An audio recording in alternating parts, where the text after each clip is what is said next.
IBN Sangola news, नवा शोध नवी बातमी। मोहोत बंडगरवाडी नजीक ट्रकने महिलांना चिरडले, 5 महिला जागीच ठार तर 2 गंभीर जखमी। पंढरपूर कराड रस्त्यावर चिकमोहोत गावाजवळ बंडगरवाडी थांब्यावर बंडगरवाडी तालुका सांगोला जिल्हा सोलापूर येथे रस्त्याच्या कडेला थांबलेल्या महिला मजुरांच्या अंगावर 20 चाकी ट्रक गेल्याने 5 महिला मजूर जागीच ठार झाल्या तर 2 महिला मजूर जखमी झाल्या। ही घटना आज दिनांक 18 रोजी दुपारी घडली। या सर्व महिला कटपळ तालुका सांगोला येथील रहिवासी असून या घटनेमुळे कटपळ गावात शोककळा पसरली आहे। याबाबत घटनास्थळावरून मिळालेल्या माहितीनुसार पंढरपूर कराड रस्त्यावर चिकमोहोत गावाजवळ बंडगरवाडी थांब्यावर कटपळ गावातील शेतकाम करणाऱ्या महिला चिकमोहोत येथील शेतकऱ्यांच्या शेतातील काम संपून कटपळ येथील घराकडे जाण्यासाठी वाहनाची वाट बघत थांबल्या होत्या।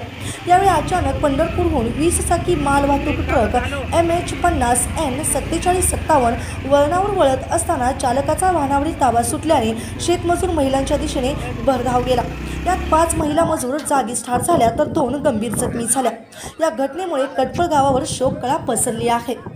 इंदुबाई बाबा इरकर वय वर्ष 50, तसेच भीमाबाई लक्ष्मण जाधव वय वर्ष 45, कमल यल्लप्पा बंडगर वय वर्ष 40, सुलोचना रामा भोसले वय वर्ष 45, अश्विनी शंकर सोनार वय वर्ष 13 जागीच ठार झाल्या तर मनीषा आदिनाथ पंडित वय वर्ष 25, मीनाबाई दत्तात्रय बंडगर वय वर्ष 50 या दोघी गंभीर जखमी झाल्या आहेत।